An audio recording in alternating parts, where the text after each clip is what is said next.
Some of the documents that have been sealed in regard to JFK's assassination have been released. Not all of the documents that Trump said he was going to release, but some of them.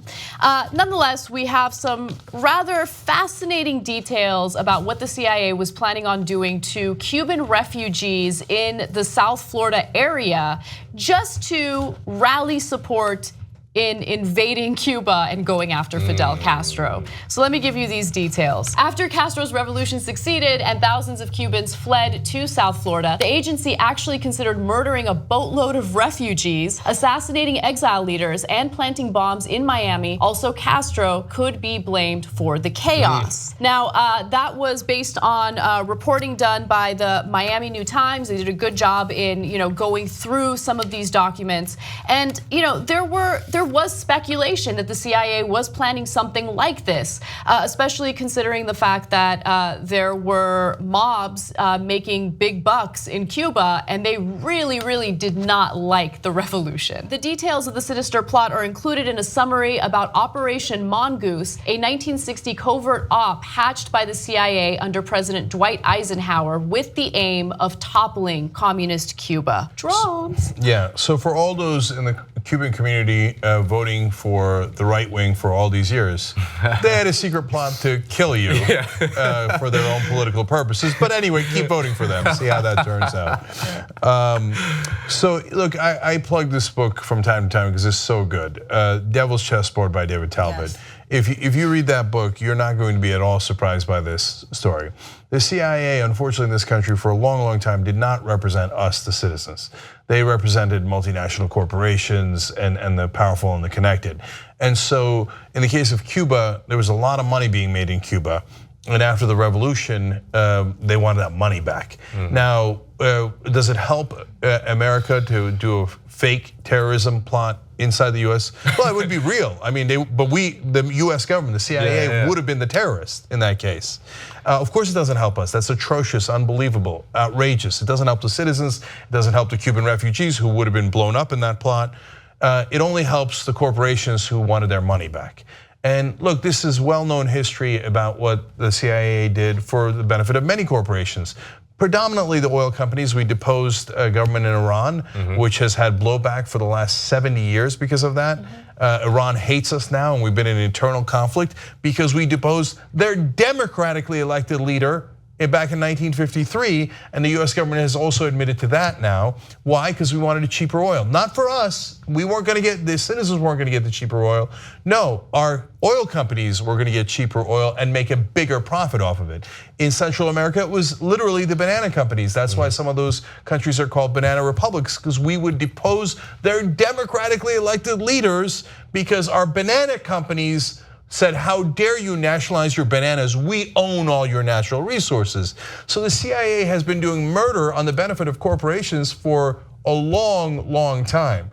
So now this is, to be fair, this is the 1960s and not today. And by the way, one last thing, back in the 1960s, the Gulf of Tonkin. So there's been lie after lie, and back in the day, the Gulf of Tonkin, false flag. This was going to be literally a false flag operation.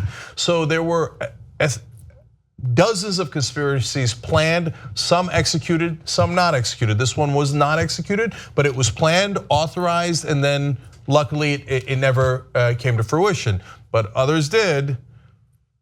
All right, I don't want to get into JFK, but and that caused a rift, right? That's what the Devil's Chessboard talks about, right? Is sort of that. I mean, you don't want to necessarily go there, but like the little conspiracy that JFK's rift with Allen Dulles, right, about how to approach Cuba, especially after the Bay of Pigs went so awry. By the way, I just want to be absolutely clear. The real conspiracy is that one person shot JFK with a magic bullet and was immediately killed by a guy who proclaimed that he hated JFK, but all of a sudden grew patriotic in that one day, right? That's the conspiracy theory. The reality is, yes, powerful people were furious at JFK for not declaring that war that they had already planned with Cuba to get their money back and to get their companies back, etc. And that's what got JFK killed. What's amazing to me is just how little these CIA agents cared about human lives, right? Like, but but we want to go into Cuba, like we want to invade Cuba, we want to get rid of Castro. So of course we would kill these innocent Cuban exiles. Like why wouldn't we? You know, it's just like this complete lack of any concern about human life. Like it's amazing to me. And also, I don't know, man, this story shook me. Well, like it really did. It's interesting also that it happened, that it was around Cuba because the United States basically ran Cuba as a de facto colony from 1898 to 1957. After recolonizing Cuba after a war with Spain, that was started after there was an explosion on a US naval ship called the USS Maine that it's unclear who exploded that ship. You know, they use it as a pretext to declare war with Spain, but it's unclear who blew up that ship. So it would have been like a nice little full circle in Cuba if there were two false flags organized by the American government to justify an invasion of Cuba. But this story, I mean, it's just I mean, Americans are not too familiar with. I mean, it was mentioned in the article, the broader Operation Mongoose, you know, which was a campaign of violence led by the CIA at Cuba, where they shot down commercial airliners. They did all kinds of, you know, like all kinds of what we would call, if it happened to us, terrorist attacks. Yes. You know, and there's no need to you know, to go soft on it. Yeah, they planned terrorist attacks. Yeah, that's what the CIA did.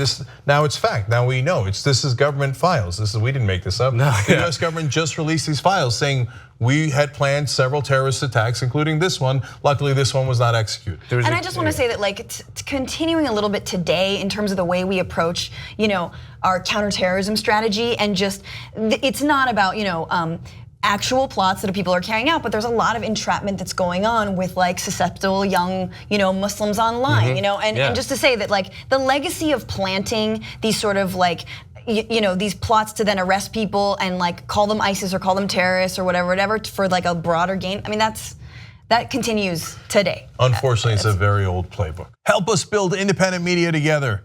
Come join us, tytnetwork.com/join.